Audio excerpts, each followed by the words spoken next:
Hi everyone, and Dragon with you. So today we'll talk about the Great Storm, but first I would like to show you this offer, which is get stuff for emeralds.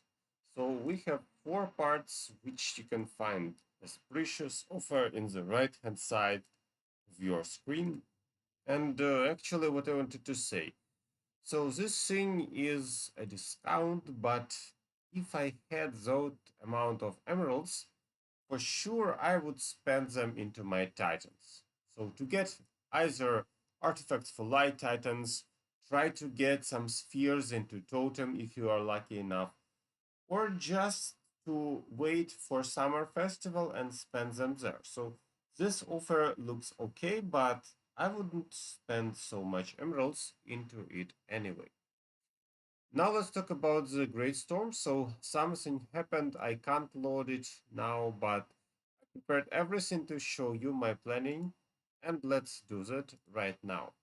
So the Great Storm is a typical event where you need to log in, get VIP level up to 7th, buy emeralds if you want, and spend emeralds, obviously.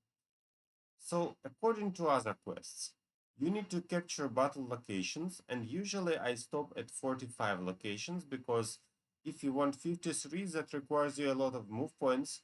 I don't have them, and if you need 2 or 3 move points, then you can trade them for emeralds. So 500 emeralds into a move point straightforward, and you get all the what you want, just like that. Spend energy. So here we have a typical energy spending plan, which I wanted to share with you. And here we go. That's actually what we have about energy. And that means you are able to get what you want. If you want more than 7,000, then maybe it's just a no-brain. Go every day, trade till you get 200 offer, and go and trade everything till you get what you need at last day. So that's what I offer.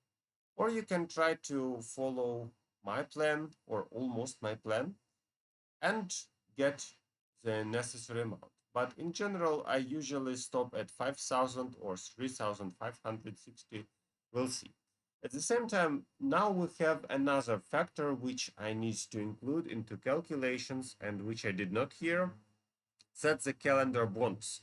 So calendar bonus allows you to save one trade.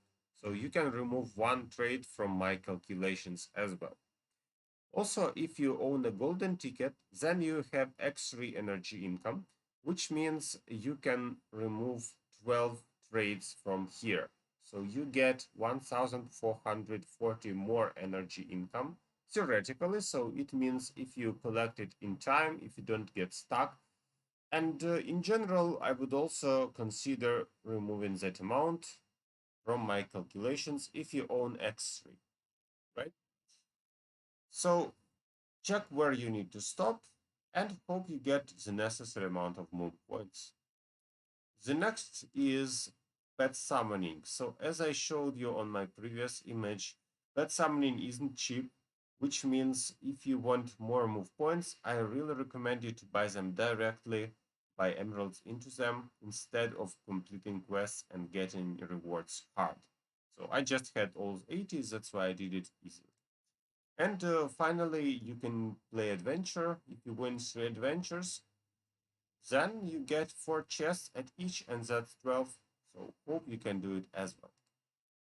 Now about the Great Storm. So unfortunately, it's bugged now, but I'll show you images about it, which I prepared this morning. So first of all, let's talk about actually the planning. So here is my plan for the Great Storm, which I reworked from previous years because probably entering the storm is best at 180 or 175 storm resistance.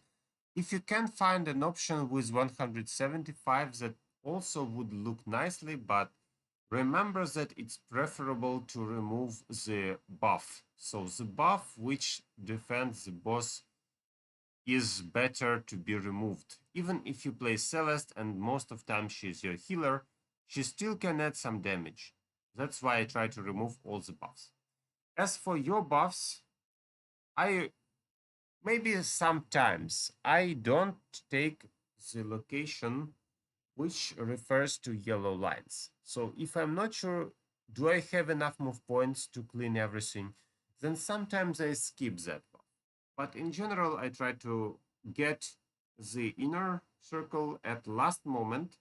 So first of all, you collect locations around, get the treasure hunting strategy, which I offer, which means you just see the treasure is nearby and you check the locations which are nearby.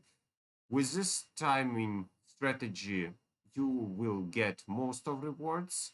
Maybe some of them will be at inner circle and you will need to move there after the boss. So I had 2 chests there with treasure and I had to get extra move points to fill that also. Okay, so about the shop. So that's what we have at the shop. And actually, in general, I played Get Pet Soul Chests as hard as possible. Now I'll show you what happened after that. So I exactly knew which pet I need for patronage, maybe for the fight.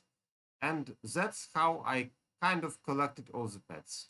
So let me show you what happened now. Here we go. So now I have all the pets with absolute star. And yes, I got, I guess, 2 of them for the lucky draw of complete star. But in most cases, that was thanks to the Great Storm. And I'm not joking. So I just got mass pet soul chests before I get all the necessary stuff of souls for my pets. That was #1 priority. Some people say that Storm Legacy also allows you to get a huge amount of resources. You also get valuable stuff for your pets, and you can get Chaos Particles, which is pretty great. But I just think that it's a lottery, and I don't like playing lottery when I can get exactly what I need. So that's my point. Also, remember that if you can trade common dust stones or rare or something more valuable into chaos particles, that also can help you. So instead of getting random storm legacy, I would probably go for the stones which my pets need, and then I would trade them into chaos particles. So that's my idea. And the reason for that is pretty simple. So if we go to a pet, let me show you it real quick. So if you will go to a pet, then we have stones which I still need to insert first of all. And to buy them, I need chaos particles. But you can do the optional process of moving chaos particles into stones. And the shop allows you to do the opposite thing. So you convert stones which you don't need into chaos particles, which you need. So first of all, I'll probably go through my pets and see which stones they still need. After that, I would pick the stones which I can trade into chaos particles and invest them. So that's my idea. About the potions, well, what I want to say is not just I have everything 130s easily before the complete souls. I also have a huge amount of potions which I don't really need. And as a result, well, check this out. So what should I do with them? I kind of don't need them now, right? So that's the idea. As you can see, I have all pets max souls. I have a huge amount of pet potions which I don't need. And same about my gold. So I don't really need my gold, right? Which means my definite choice for this would be stones now. So priority #1 is pet soul chest. #2 is stones you need. And Storm Legacy only after that. That's the idea. And finally, I would like to talk about kind of some options which you can get from this event. Don't forget that if you play high level adventures, that means that you will need to trade low stones as I need And if you want to get them, maybe do it at the shop. Okay, so I hope my information can help you to decide which you need and to get all necessary words. Thanks for watching. See you in my next videos and good luck to you.